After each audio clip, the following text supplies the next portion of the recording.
it's David Alorka here, and welcome back to Myprotein's brand new podcast called The Scoop, where we do just that. We get you the scoop on the most nail-biting, intense, and controversial topics in fitness, with our expert guests providing the information to help you make up your mind on what to believe. Topics discussed in gyms, homes, pubs, and just about anywhere around the world surrounding sports, nutrition, and training. This is where you're going to get the scoop. Today's topic is surely one that's been debated many times, and one that has a lot of intrigue, and that is, are steroids the answer for better bodybuilding? To discuss this, we have two exceptional guests. Tom Maw, a YouTuber and fitness enthusiast who documents his bodybuilding journey using steroids, and Dave Crosland, a man who's pushed his body to the limits with training, food, and steroids, and made a film about it. Now works to educate others on using safely. Dave, Tom, how we doing? Good, mate, good. Good, thank you. All good. Before we stretch into the depths of that, we're going to go through some quick fire questions. Tom, I'm going to start with you. Okay. Ready to take this away? I am, sir. Go ahead. All right. Barbells or dumbbells?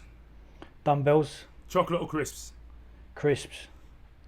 Back or biceps? Back. Snacks or 3 big meals? 3 big meals. Countryside or city? City. Football or rugby? Football. Training with friends or training alone? Training alone. Mr. Solo. Hands. Always. I see you. Dave, over to you, mate. Let's rock and roll. Starters or dessert? All starters. Starters, like that. Organised or messy deck? Should be, but is messy, unfortunately. Chest day or leg day? Leg day. You said that with so much, you know what I mean? You knew what you was going with that. I hate All training right, chest. short. Is it? That's why it's so bad. That's a lot of people's favourites. Yeah, I mean, when I say a lot of people, I'm talking about myself.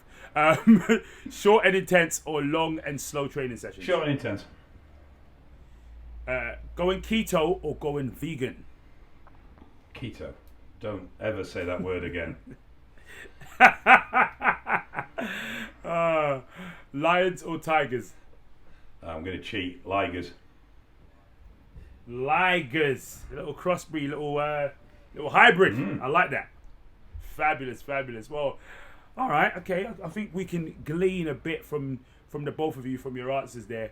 But I think as we've gone through the starters of this conversation, which was that we're going to step right into the meaty main course. Like I said, this topic is one that is a lot of people that don't really, or that haven't really experimented with steroids or used steroids. There's a lot of misconceptions in and around it, and surrounding it from that perspective. So this is one that even me personally, I'm looking forward to delving in with you guys. So even like before we start, Dave, I want to ask you, what was your initiation or your starting journey into using steroids? I'm proper old school. I mean, I started using steroids back in 1990. So those days, the availability is nothing like it was now, and you'd literally go to the big guy in the gym, and you sort of had to serve an apprenticeship.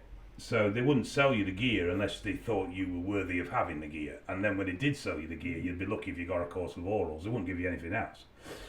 But my motivation behind starting wasn't. I was a staunch natural for the first 4 or 5 years of my training. And for me, it was because I wanted to train harder. Okay. So that it was more of a performance-based thing, where the size was actually a secondary thing. I knew it would enable me to train harder and train heavier, and that was my main motivation initially to start. Did you have any fears or concerns around it? I had apprehensive? zero knowledge at all. Didn't have a clue. I didn't know about PCT. I didn't know about hormone suppression. I didn't know about side effects. I didn't know what the drugs did. I didn't know how they worked. I knew nothing, absolutely nothing. My first course was 4 years long. Oh wow. 4 years. Because I'm saying Tom's there giving a little. All right, I'm gonna push the Tom here now, because Tom, you've been documenting your journey, right, on YouTube from that basis. Could you just let us know a little bit, like, how did you start? Was it something that you always had some intrigue over, or how did that become part of your training? I think we're all very aware of it when we start in the gym. It's quite hush hush, and I took the decision to sort of make the jump into anabolics, just because I started competing as a junior, and you did that sort of thing that you shouldn't do. You just check Instagram, you see who you're competing against, you think, oh shit, they're so much bigger than me, and it was more so a fascination into the sort of the chemistry behind anabolics as well. A big fan of Dave's work. Watched all of his under constructions and purchased all the William Llewellyn anabolic Bibles that I'm sure Dave's very well aware of. And my side, maybe comparison to Dave, was trying to become a sponge and try and take on board as much information as possible before making that jump into taking anabolics. And now it's become almost acceptable to talk about. There's a vast array of knowledge for people to tap into now, compared to probably back in Dave's era, where it was the gym bro saying you must do this at 500 meg a week, for example. So yeah, my fascination was competing as a junior, and then just sort of the fascination into the chemistry behind the substances. You've got to remember, when I started, the internet didn't exist. Yeah, of course. Oh yeah. Oh my days. It weren't a simple get on the Google and you know what I mean. No, the internet didn't exist. I mean, I'm old. Don't forget that. All right. Yeah. Now it all makes sense from that perspective. I think so. So I guess as you said, you had no real information or real knowledge surrounding it from that perspective. What was, when you were starting, what was the social outlook, taking steroids? It was very much a secret club. It wasn't very heavily discussed. One of the big differences between now and then was, you can go into a gym now and you would be hard pressed to point out everybody that's using steroids. Because there's plenty of guys that use that don't look like they've seen anything but the inside of Greg's. Where it's savage, but it's true. Where then a steroid user stood out like a sore thumb. And it was a small number of people in the gym that were quite insular. They were supportive, but they were quite insular. But doses in general were a lot lower as well. Okay. So, but there was no real knowledge from a point of view of the medical side of usage. There was knowledge about what the drugs would give you in the sense of effects, but there was very little knowledge about the medical side of things, or what even a PCT was. Most guys didn't know what a PCT was. I didn't learn. I did 4 years on one cycle, then I came off. I didn't touch anything for 15, 16 years. And it was only when I came back to steroids 15, 16 years later that I then actually started to learn and research and understand how the drugs worked. And the whole drug usage world had changed completely by that point. But even in those 4 years, I had never taken more than 1 gram of steroids a week, which by today's standards is very mild. So in general, there always was those that used large amounts. But back then, most guys were running quite low doses. But there was a lot of people that did just stay on. You mentioned there may be loads of people that have no idea what a PCT is. What for those of us that have no idea, what is a PCT? A PCT is short for post-cycle therapy. So the traditional way of using steroids is that you use them for a period of time, commonly anywhere between 8 and 12 weeks. That's your cycle. And then after that, you use a series of chemicals to restore your natural function, because when you use steroids, your natural hormone function ceases to operate. So you do a little kickstart program called a post-cycle therapy to restore your natural function. More commonly now is that people just don't come off. So PCT is not particularly popular anymore. There's various reasons behind that, and a lot of it, to be honest, is absolute rubbish. But there's this, oh, well, I'll lose muscle mass if I come off, and it's like, well, you've only put 8 pound on above your base weight. You're not going to lose that when you come off cycle unless your training's absolute garbage. But that is one of the problems we have now. People are very keen to learn about the drugs, very keen to learn about the diet, but many people don't hone their craft in the actual training. They don't learn the basics, so they start with the technical stuff, drugs and diet, and every nuance of supplement they can use when they never actually learn the base craft, which is how to train effectively. Absolutely. Tom, bringing you in on that, how much research did you take into, before you started on your journey in that, from that perspective? And do you do PCT? So I'd say around about 10 to 12 months, I started my qualifications at Lewisham College, and then during that time, alongside nutrition and training protocols and trying to increase my knowledge in that area, I'd kind of branch off a little bit and try and collate as much research on anabolics as possible. Yeah. And when I first started, it was very much, as Dave said, that stereotypical 10 to 12 week cycle, wait for that clearance time, and then we'd introduce some post-cycle therapy, and then in the last couple of years, because I've competed each year, it's been more so blasting and cruising, in the sense that you're taking a dose for that extended period of time, and then we drop back down into a physiological range. But as Dave said, the biggest misconception at the moment with individuals that are taking on board this blasting and cruising is that they're always in that super physiological range. So if you imagine they're taking 250 milligrams, which is their cruise, and then they bump up to 500. If you spend 2, 3, 4 years in that in that phase, you're never really getting back down to that level of physiological range of testosterone. So the potential for then negative side effects to start creeping in is huge. It's one of the ways to make this quite simple. Is that doesn't hurt. Yeah. Do that for a year, and you're going to be in absolute agony. And it's similar. Yeah. So a small increase over natural ranges of testosterone for an extended period of time will create problems.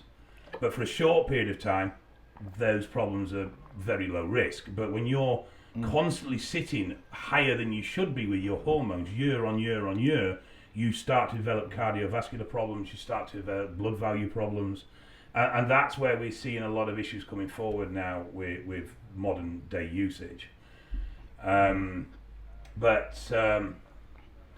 mean, you've also got to remember that statistically, if you follow the work of a guy called Pope out of the States, statistically he reports that 80% of all steroid users will continue to use post their first cycle, and that 80% of those 80%, this is where steroid use is different to every other drug. 80% of those will become testosterone dependent at a certain portion in their life because their natural endocrine systems will no longer function. So their natural hormone system will break. What you've got to remember with most illicit drugs is that we get into usage at a certain period in our life. So as a teenager, you may start experimenting with weed. When you start getting into your late teens, you might start going out and there's alcohol, potentially cocaine, potentially ecstasy, amphetamines possibly, depending on where you are, what your social structure is. Most people will grow out of that as they get older, they settle down into a relationship, partying becomes less of a thing in their life, and they marry, they have kids, and they may occasionally use recreational drugs, but generally they'll move away. That doesn't happen with steroids. Most people that start with steroids will maintain steroid use throughout their life to some degree. Even if it's only at a medicinal dose, but they will maintain. And this is why steroid use is growing exponentially, because you're not getting that drug usage drop off that you would get. Coming off. Yeah. Yeah, with other drug uses. Yeah. Okay. And just to touch briefly, for those that are listening that can't see this physical podcast, what Dave was doing when he said that was rubbing his finger on his palm, just to give a visual for those that are listening on the audio only. So you touched briefly on some of the health implications. Tom, have you looked into like what the long-term health implications are from that perspective? You said you did quite a bit of research into that. Can you just let us know what some of those are, and why indeed, even like with the knowledge of knowing what those are, you're like, it doesn't matter, I'm going for it. Because at the time and the doses I was taking and the constant blood work, and I work with a company that gets blood work quite occasionally, and this is all discussed with my coach as well. It was a case of monitoring blood work and kidney function, liver function, and biopsies on kidneys, and also scans on the heart as well, and putting myself in the category of, yes, I'm using anabolics, I'm cycling on and off, but my health is relatively acceptable for what I'm taking. And then you start to creep into long term, and I think there's a more systematic data where it's at that middle age of people that have just started, where it's still hard to try and find some hard evidence for users that have been taking anabolics for a set period of time. I think what's interesting, and especially this year and last year, is more so the psychological effects that anabolics are having on a lot of users, which is often overlooked. And I'm sure Dave can comment as well. When using substances like Tren, you're almost turning yourself into this completely different character. And what needs to be studied is that long-term effects of anabolic steroid usage, not only physically, kidneys, heart, liver, for example, but in our minds and psychologically. The three areas of biggest impact where I see the biggest number of issues, and bear in mind that a lot of people come to me when they've messed up. So a lot of what I do is trying to fix people that have damaged themselves. Yeah. So the first one and the most common one, and most generally accepted by any long-term user, is the fact that their natural hormones will no longer work. So they are going to be dependent on testosterone injections for the rest of their life. That is generally accepted as users as being par for the course. So you still get people that are shocked when I have to tell them that they've put themselves in that position, but most people are relatively aware of that element of usage. The other one is heart. Cardiac, unfortunately, on bloods isn't as easily seen. So like heart wall thickening and heart wall stiffening, which will lead to an arterial fibrillation, as in an irregular heartbeat, and can lead to heart failure, which is where the heart fails to beat correctly. That won't show on bloods very easily. So you actually need echograms, angiograms, you need heart workups to actually check for that, which is an area that most people won't go that far. They may be regular with the bloods, but they won't step further than that. Mental health is huge, but it's very complex. Yeah. We've not only got the chemical interactions in the brain, particularly from, as has been mentioned, trenbolone, which is particularly virulent and damaging in the brain, but we've also got the psychological impact of using steroids, and we've got the impact of the health and fitness world in its own right.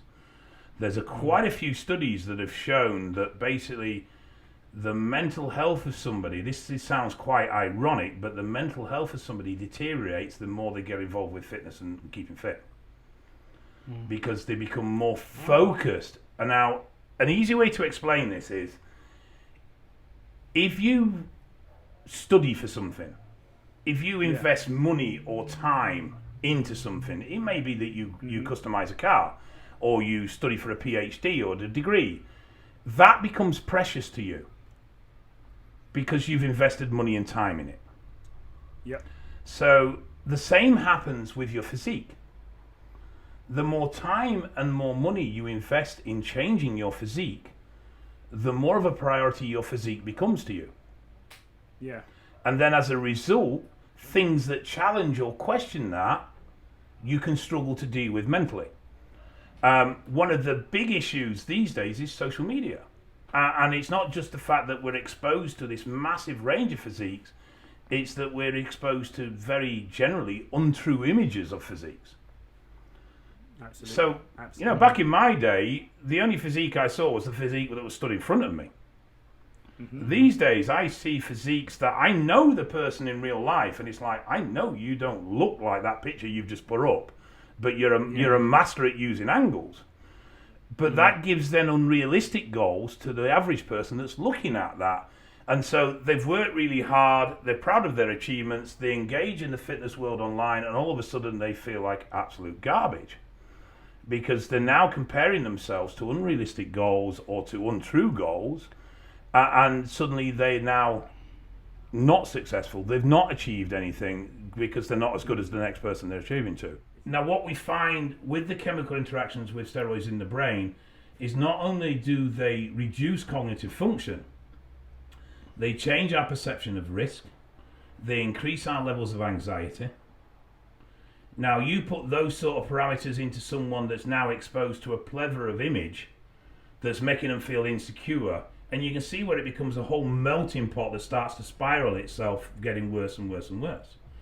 Lockdown has been particularly interesting for somebody like me who's a person watcher, because I've seen bodybuilders go into absolute meltdown because this large element of their life has now been removed.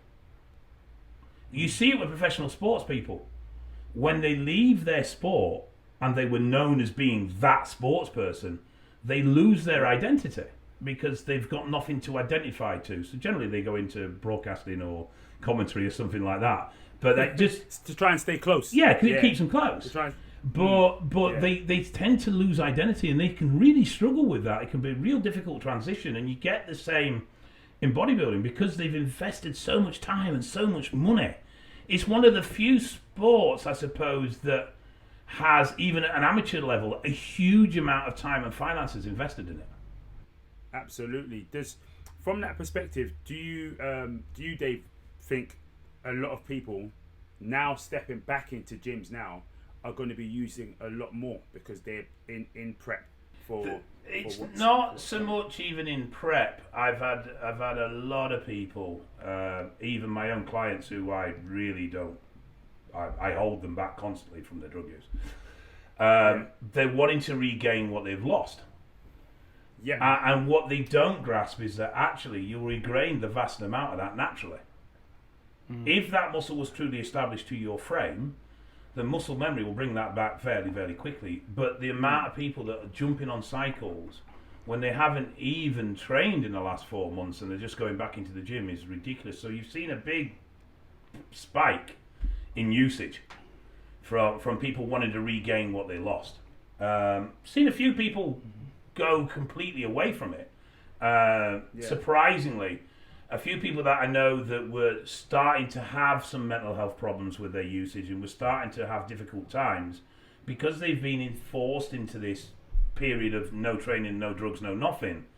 They've actually realised that they're in a better position mentally post that, and so they decided to stay in that natural state. But the vast majority, they can't wait to get back on.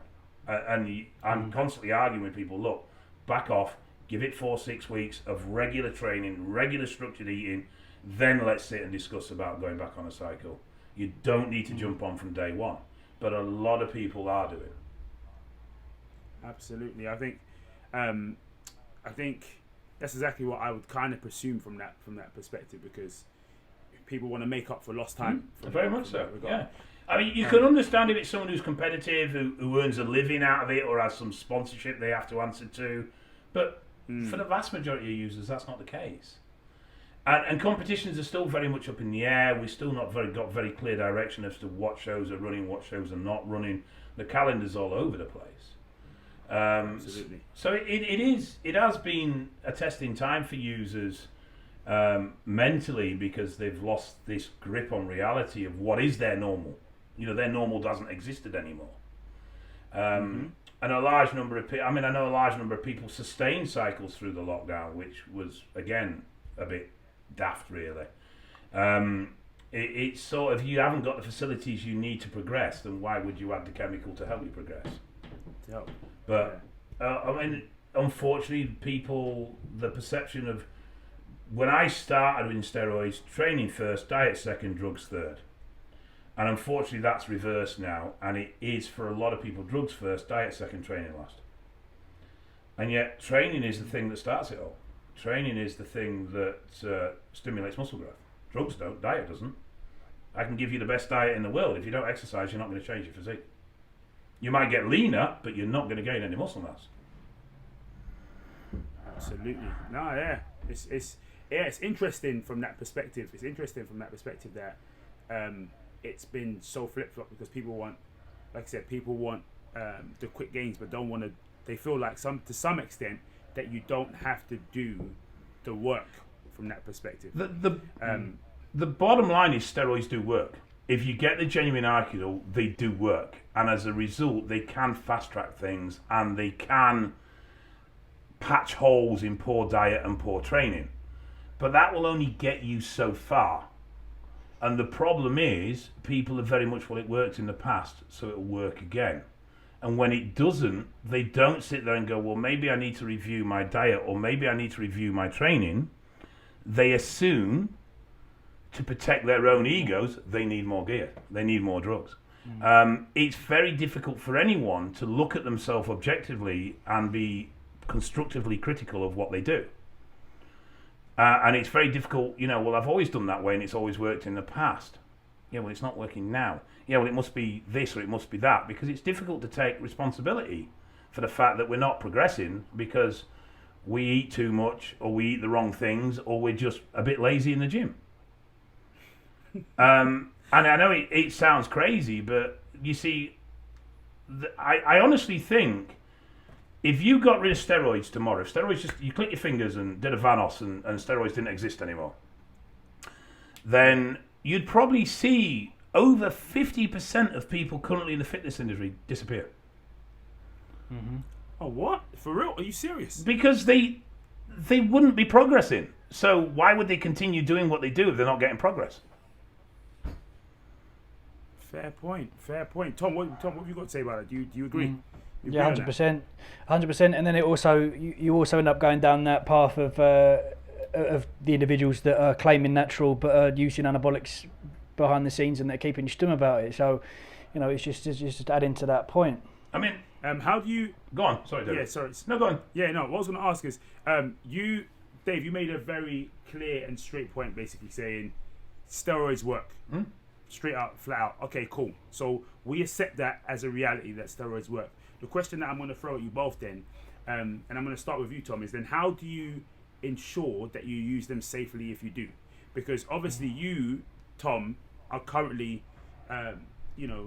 documenting your fitness journey. What I'm going to ask you, do you believe currently you're using them as safely as possible? And can you use them safely? Yeah, speaking for myself personally, I'm using them the safest way possible between blood work, feedback, and scans at hospitals, and also with help from my coach as well. But what was your question aside from myself? How can people ensure that they use them safely? Of course, I mean, we've got educational sources. David's fantastic. There's other individuals on Instagram and many others on YouTube and social media that have a fantastic understanding. But it's also about working alongside an individual that has a far better understanding than you and not following the archetypal cycle that you'll hear down the gym. So we can all respond and react incredibly differently to certain doses. So I may administer 150 milligrams to a client and he has fantastic results. That 150 milligram to another individual may have hardly anything. So it's that segment of understanding ourselves what this dose dependent will do to us. I think a key part is also, I find with anabolic steroid users, especially in the fitness industry, is this normalization to side effects. And it's this... okay, I've got gynecomastia, I'll just use this to get rid of it, or my testicles are shrunk, and there wouldn't be any other scenario where someone would administer a substance and for them to get a side effect and just shrug it off. So it's important that we understand what is occurring during these anabolic steroid cycles and how we can negate those potential negatives. And Dave, over to you. How do you ensure you use them safely? You can't. From that perspective. You can't. Straight up. You can do as much as you can to minimise risk, but you can't. And the simple reason is because we do not know. Go out and look at research studies on the on the superpharmacological doses, recreational doses of steroids, and you'll find 3. 3? There's a 3 on its impact on muscle and health. There's a few more, and Oslo University have done about 4 or 5 on brain impact, which is where most of the research is looking at now. The problem is, you can't take an individual who's a non-steroid user and put them on steroids and see what happens to them in science, because it's unethical, it's not allowed. So you're reliant on information from users, which is generally biased and slightly skewed. That's not to say that you can't minimize risks, and that's not to say that you can't manage risks, because you can. But there is a risk. There is also the problem that as your usage journey continues, your perception of risk changes. And that's the chemical interaction that these drugs can cause within the brain. Now, I've been down the rabbit hole of drug use. I've sat there on the toilet at 3 o'clock in the morning injecting my growth hormone thinking, what other drugs can I take to get bigger?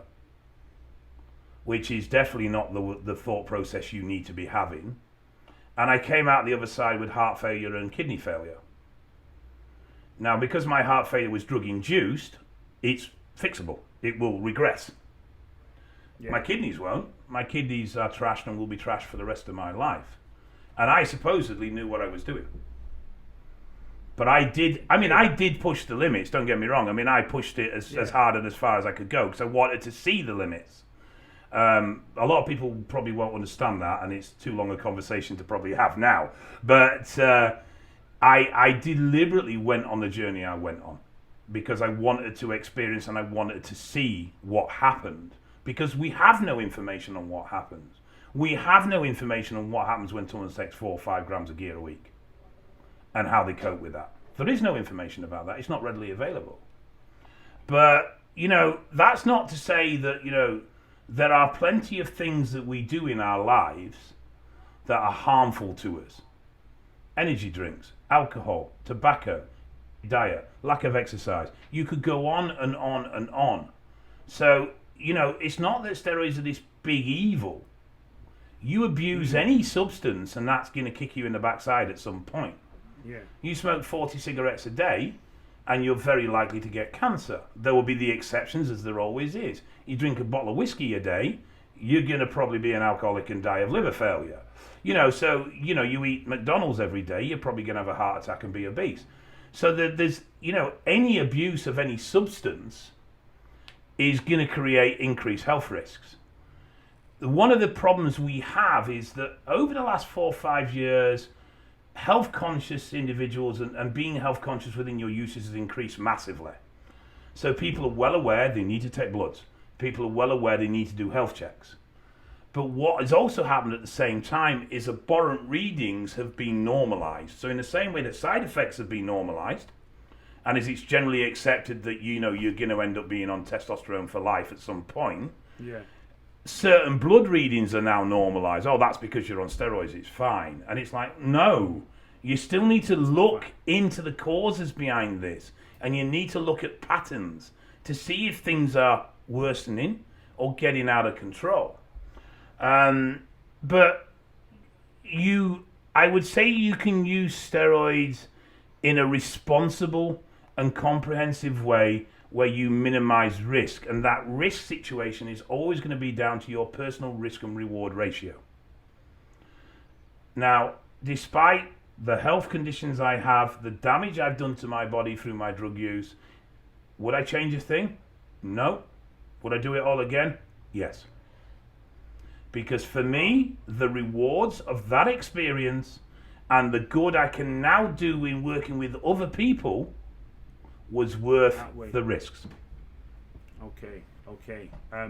Tom, on your side, I mean, Dave has touched several times about talking about being on testosterone and stuff like that or reliant on it for the rest of your life from that perspective. Is that something that you have accepted as part of yours, or do you feel like you won't have to taste and drink from that chalice? Not necessarily accepted, but it's something I'm very aware of. I'm very much insistent that I would love to start a family, be it next year or the year after that, once I've had a good run at shows next year. But inevitably, and again, feedback will dictate what sort of situation I'm in. But we see, or I've come into contact with many people that are very much under this. Right, I've had my family, I've had my kids, so fertility is not too much of a worry to me. I'm now going to accept that I'm on testosterone. I'm going to stay on testosterone for the rest of my life, and at that point, it's okay. Well, okay, if fertility is not an issue with you, let's look at this in a way where you are going to be using testosterone for the rest of your life, but let's try and negate as much as possible the side effects. Don't think, right, because fertility is not an issue, I can stay on testosterone for the next 40 years. That 40 years will get cut incredibly short if you are abusing and using in excess of however many grams of testosterone you're using. So that's the area that we need to be concerned about. Can you obviously there's a reason as to why it's being used from that perspective. The question is, can you get, and this is what the listeners are going to be wondering, is can you actually get the same physique without them? To a point. So there is a point where your natural progression would equate your steroid progression, but your steroid progression would reach that point faster. But then there becomes a point where you will not progress further naturally, and that's where the steroids take you to the next level. There is no way on this planet I would have walked around at 415 pounds with a 26.5 inch arm naturally. Not on God's green earth. There's no way I was ever going to bench 220 kilo for reps in sets, or shoulder press 220 kilo for reps in sets naturally. That was never going to happen. I'm not naturally a very strong person. That was drugs.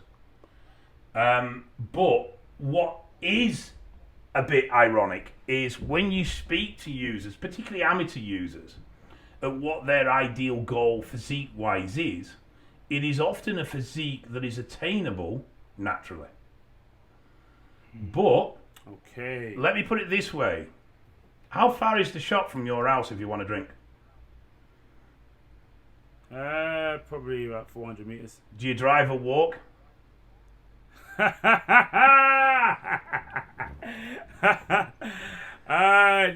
times out of 10, I jump in the car and drive there. So this is the mentality socially we look at. Yeah. Why do the hard work if there's a tablet there or an injection there that will make it easier for me to achieve? And you can't really argue with that logic in a sense, because that's what most of our modern developments are based on, is convenience and ease and making life easier and more, so we have more leisure time and less work time. I grew up in families where there was one car. As a kid, the family had one. No one had 2 cars. Now most families have 2 cars and might even have a 3rd car for the weekend. And that's how it's changed. We live in a very instant and convenient world. So it's difficult to say to someone, you know what, mate, you sit there, you lose your social life, you stick to this really rigid diet, you take this really strict and regimented supplement routine, and you train religiously, or, you know what, stick to your diet 70% of the time, train 60-70% intensity, and take these drugs and you'll get the same physique. All right, okay. The convenience and the accelerator, in essence, from that perspective. Very much so. Tom, how much of a role does like genetics play on how good of a physique you can build without them, do you think? In terms of to the top level of bodybuilding, if we're talking Mr. Olympia level, I think genetics play a huge role. You know, it's the same sort of situation where you'd ask that to a 5'4" basketball player. It's not, you know, the potential for him to go and compete in the NBA is very, very little. But you see some absolute genetic freaks that claim natural, and I'm sure there's many individuals that we can name and have a debate on. But you see incredible genetically gifted natural bodybuilders that are far better than many anabolic steroid users. It just, when you combine the superior genetics on top of the anabolics as well, it creates this preposterous either mass monster, or aesthetically, if we're talking about the classic guys, which is a category that is blown up over the last couple of years with the likes of Chris Bumstead, for example, of these incredibly thin waists and very broad shoulders and legs, for example. So I agree. Genetics will play a very large role in reaching the top of bodybuilding. And also the social media influencer market now is so heavily reliant on your image that you're seeing users that are using short anabolic cycles for the instance of going into reality TV shows as well. Oh, yeah, idiot boy with his anabar. I didn't even think about that, Tom. Yeah, Tom, I didn't think about that. I see what you're saying. It's true. You see a lot of quick transformations from that perspective when people know that they're getting onto a reality TV show. Yeah, and applications denied because they've had their pre-reality TV check, not naming any shows, but they're not allowed on for the sake of, well, their blood work has showed that they're using this or that. That was a later addition after the incident of the gentleman coming out of the jungle because he couldn't cope not having his Anavar, which was the most pathetic thing I've ever heard of. But I've spoke to a few of the use of particularly oral steroids within the reality TV enterprise is actually quite high. In fact, it's very high. And off record, a few of them have admitted that not only them, but various other members of the cast have at some point used them.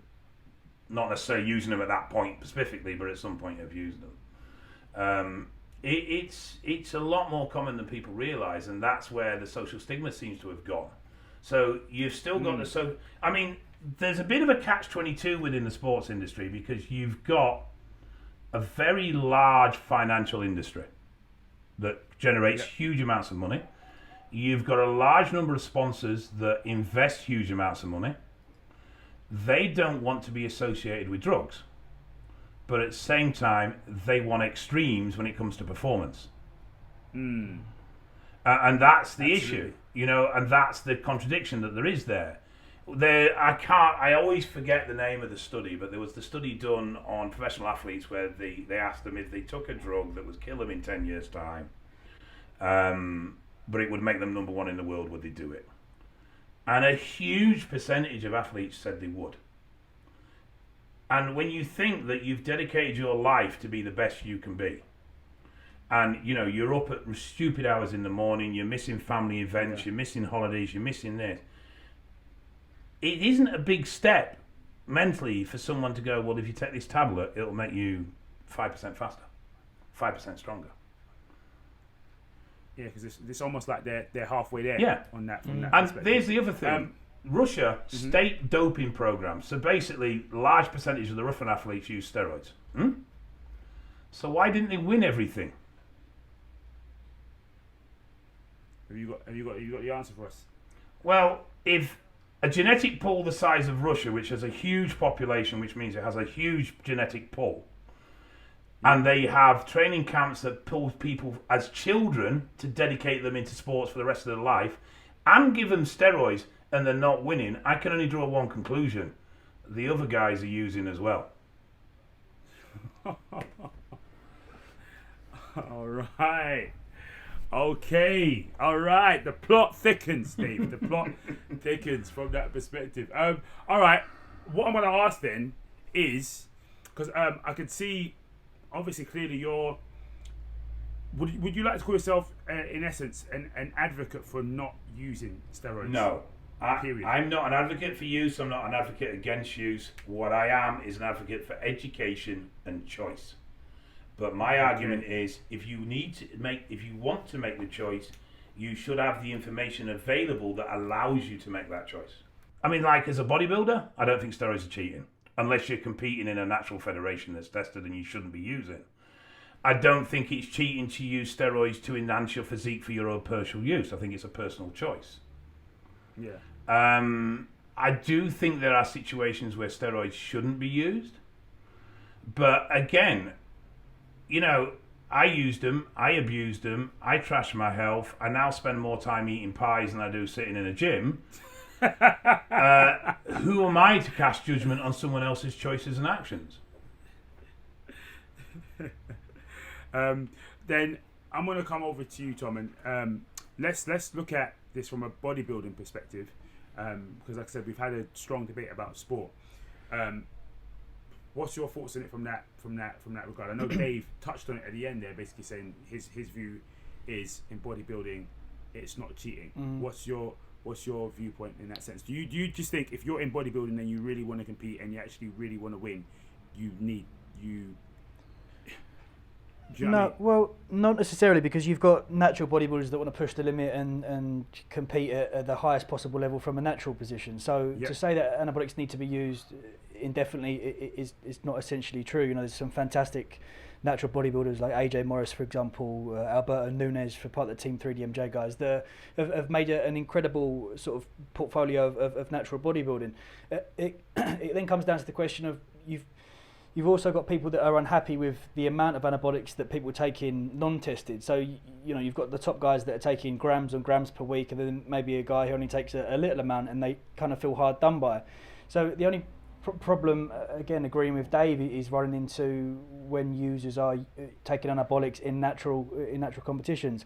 Aside from you know, personal use, I try and deter people from taking anabolics because they've got Ibiza in 6 weeks. You know, it's the amount of emails I get and Instagram messages saying that I'm going on holiday in 6 weeks' time. I want to look good for my Instagram picture at Ocean Beach. What should I take? And I say, well, you know, it's all well and good if you were going to Ocean Beach and weren't drinking or taking any recreational drugs like cocaine and ecstasy. But the fact that you're putting your body under 6 weeks worth of pressure through anabolics and then the recreational drug usage over there, it is shocking. But again, who are we to judge? You know, I've made some, you know, probably wrong decisions in my lifetime. Why should my opinion matter?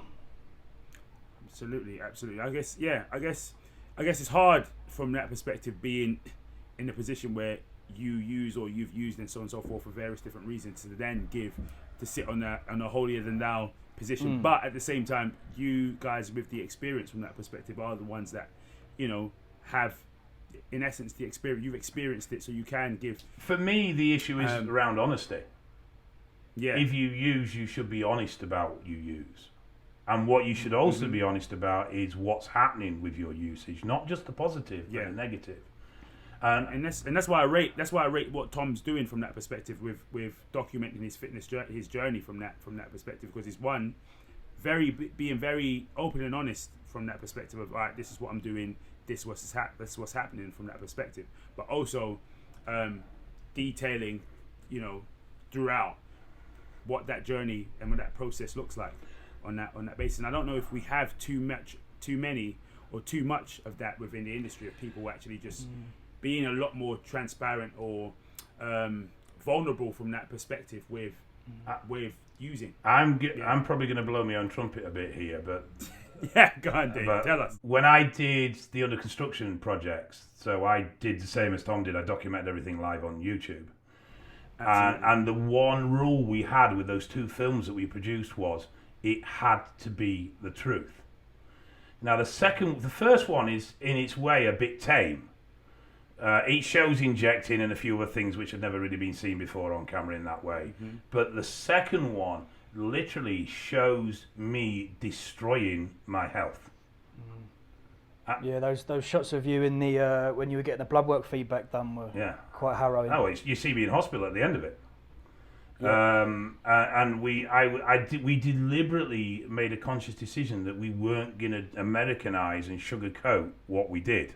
It was going to be warts and all. And if that ended up me in a box, then that's what it would end up showing on that film, would be me in a box. And I do think that, and I see this all the time on social media interactions where people go, yeah, I'm on cycle, I'm doing this, I'm doing that, and I'm getting really strong and I'm really going well. And then literally within hours, I'll get a message from the same person going, oh, I can't get an erection anymore. Mrs. is talking about leaving me. I keep losing my stack and blowing my temper with people. And you're just like, well, why are you promoting it in the way you are? If you're having this, why don't you tell both sides of the coin? Absolutely. Some of the stories that people have admitted to while being on Trent of incidents of just out and outright rage. A guy decided to pass someone on the island on the outside of the fast lane on the motorway, so he was between the car and the railings. Yeah. At 100 mile an hour because he wasn't going fast enough for him in the fast lane. That was drug-induced. The guys that have ripped wing mirrors off and smashed them through car windows and pulled keys out of people's cars because they blocked them and thrown them into the rivers, and the stories go on and on and on. Short surveys that I've done, particularly around Trent, have shown that 30% of users have had a serious aggressive incident related to the usage, and about 60% reported anxiety whilst on Tren, and 30% reported anxiety from problems continuing after they'd finished using the drug. But if people aren't open and honest about this stuff, then people don't get the full picture, and they think it's just scare stories or media hyping up the bad side of things. And unfortunately, the media has had a bad habit of doing that. I've done long-term interviews and video diaries with media outlets that have put together an online content piece or another type of content piece, and they've been told by their editors that it's not negative enough against steroids, so they're not going to air it.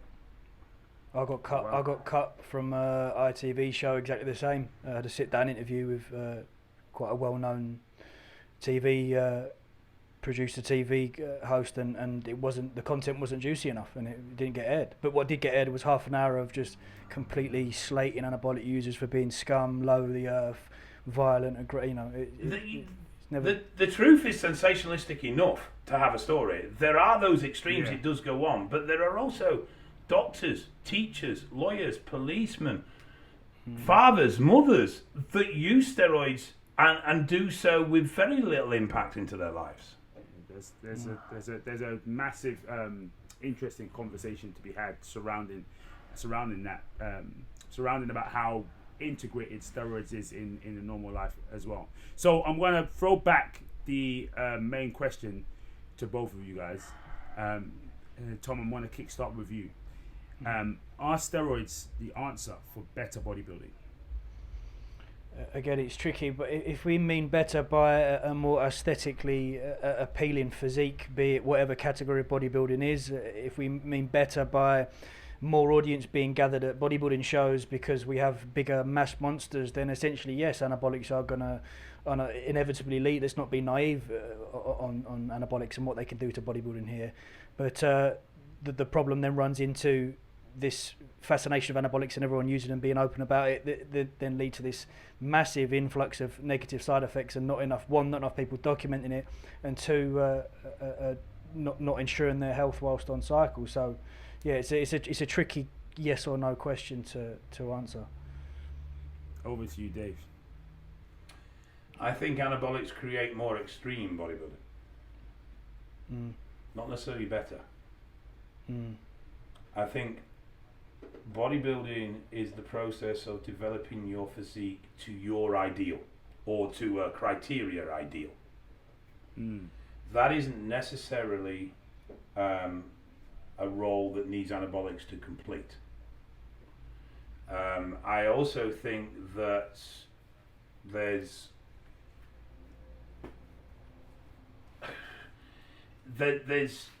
I have no less respect for Mr. Olympia as I do for a natural who wins the World Natural Bodybuilding Championships, because they are both at the pinnacle of what they do.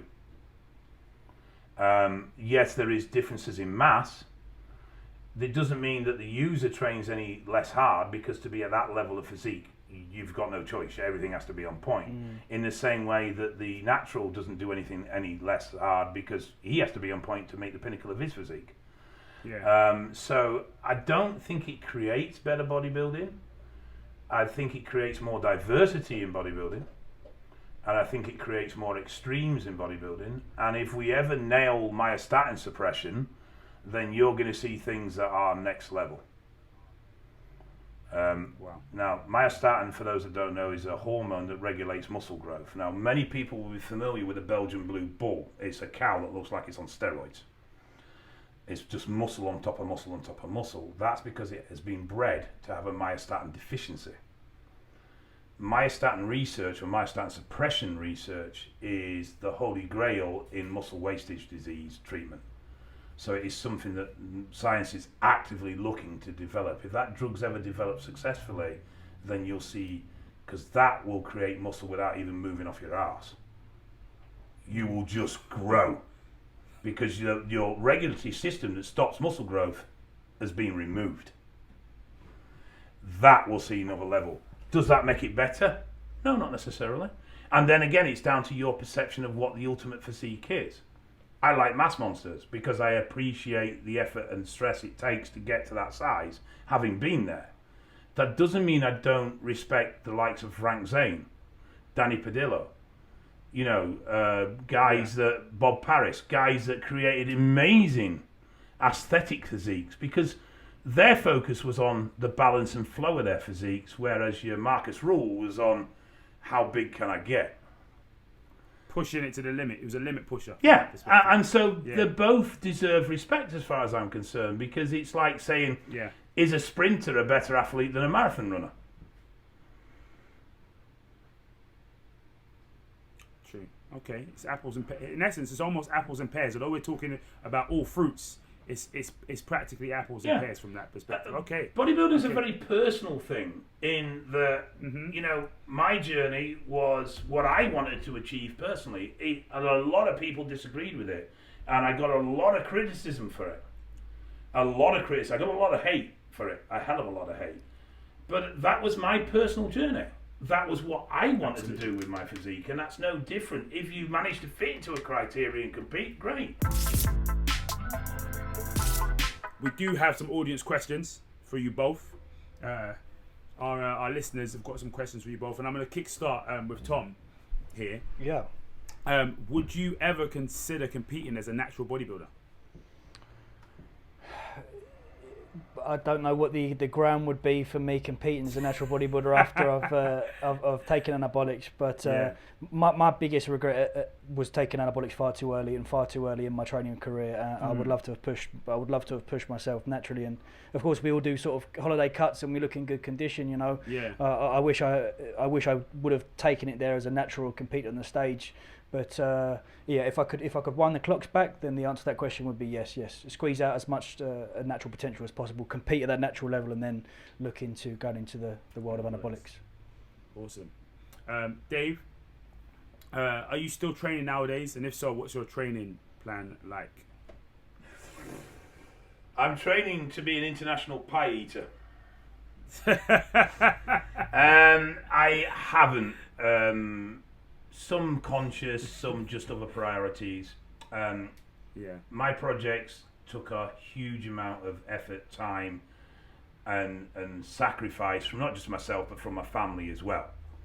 So when I came out of the back of them, I made the conscious decision that though I would still train, it would no longer be a priority. I haven't trained during lockdown at all, apart from probably a dozen sessions on a boxing bag.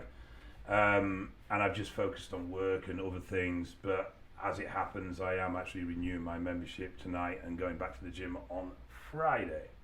But I will never, ever pursue the size or mass game that I used to. My goal now is generally just, I mean, I'm knocking on 50, you know, I'm lucky I'm still alive with this stupid stuff I've done to myself over the years.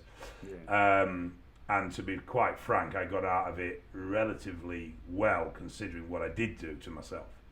So I'm just happy to you know, improve my health and just live out my days steady away. It's been a difficult transition, going from so extreme, being so strong, being so big, to being relatively normal has not been an easy mental journey. I have to admit that. It's been difficult. But I feel that I'm in a position now where I can go to the gym without sitting there thinking, God, I used to do this. God, I used to do that. God, that used to be easy, and now I can't lift it off the ground. I think I've gone past that now, which is one of the reasons why I'm going back to the gym. Tom, one for you. Do you ever worry about the long-term health risks? As in, does that stress you out at all? It does, not necessarily stress. I don't think that's the right word, but I'm very well aware. You know, I don't lose sleep over it. I'm very confident in my ability to assess what's going on and dose dependent for me at this particular time. So, you know, it's very much a case of living in the now and ensuring that my health is a number one priority. And if it were to get to the point where I wouldn't be able to continue use, or I wouldn't be able to use a certain substance or compound due to, you know, potential serious negative side effect, then I would do so.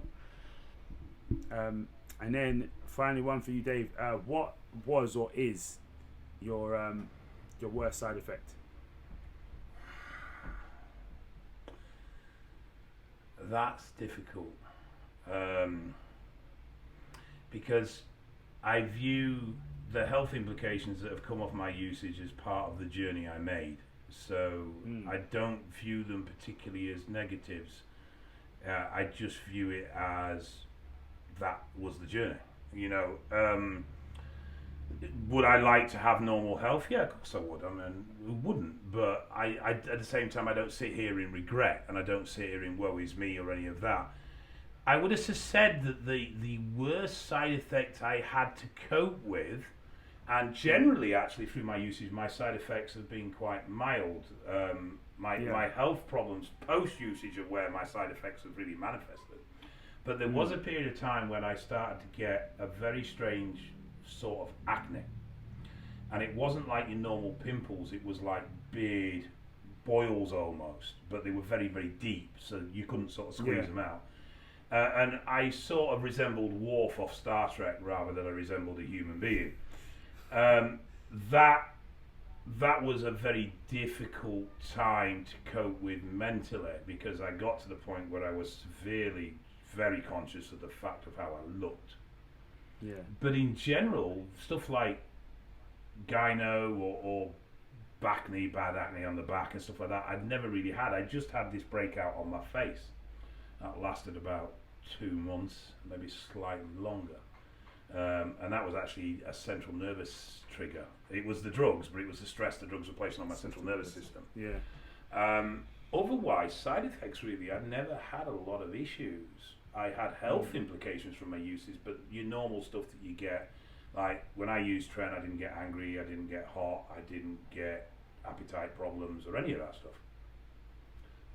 And when we were talking about genetics earlier on, one of the genetics that plays a role in using steroids is your genetics to cope with the drugs. It's how resilient your body is to the drugs.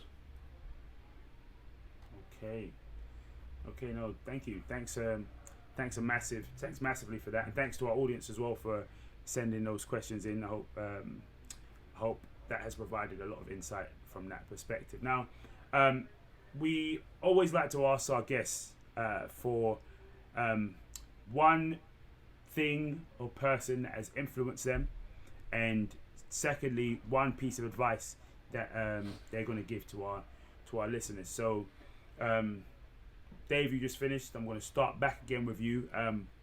Influence and advice. From my training career, I'd say probably one of the early influences, well, there was a couple. One was a guy called Kev Taylor, who was a lightweight and middleweight British champion. Kev still competes now, competes with NABA, he used to compete with EFBB back in the day. And he's a woman called Mary Ann Gay, who was a pro. They taught me what hard training really was. But in that mix was Ian Harrison, Mike Quinn, and a few other people who I had the privilege of training with. Billy Payne, another one who was one of Dorian's training partners. These were people I was training with when I was 16 and 17. So I learned very early on what hard training really was like. And that became my mantle from then moving forward. So from a training point of view, they were very influential. A piece of advice, I would say be honest. Be honest not only with the people around you, but be honest with yourself. And it's not the easiest thing to do. We all make mistakes in life. We all mess up. There's a knack to learning from that mistake, but not living in that mistake.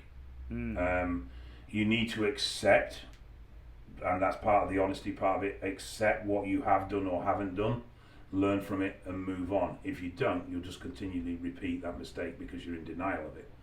Being honest with people around you, being honest with what you want in life, being honest with yourself about what your capabilities are, what you're willing to do. In the fitness industry, there are thousands upon thousands of people trying to achieve goals that they will never attain because if they're honest with themselves, they just don't want it enough. And they end up in a perpetual cycle of, quite often drug use as well, of just never getting there, but making themselves miserable in the process. There's nothing wrong with not training seriously if all you want to do is mess about in the gym a little bit. You know, that's fine. There's nothing wrong with sitting at home and eating pies if that's what you want to do. Notice I say pies a lot. I've got a thing about pies. I'm a northerner, all right? Pies are very important to northerners. But so I'd say honesty. Honesty to me is one of the key elements in life that will make your life better. Thank you so much for that, Dave. Tom, over to you.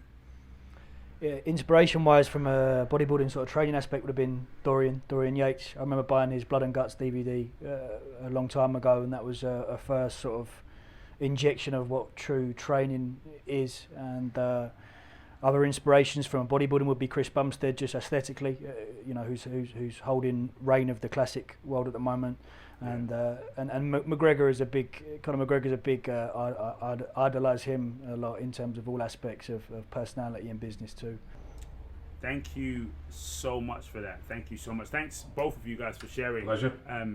What's influenced you, and a great piece of advice for both of you, for our listeners. And that just about wraps up this week's episodes of Myprotein's The Scoop podcast. A huge thank you once again to our guests Tom and Dave, who's given us some incredible, exceptional insights surrounding the world that I don't know too greatly myself, but one that I've managed to peel back the curtain ever so slightly. Please, guys, keep the conversation going via social media using the hashtag The Scoop, and indeed in the comments too.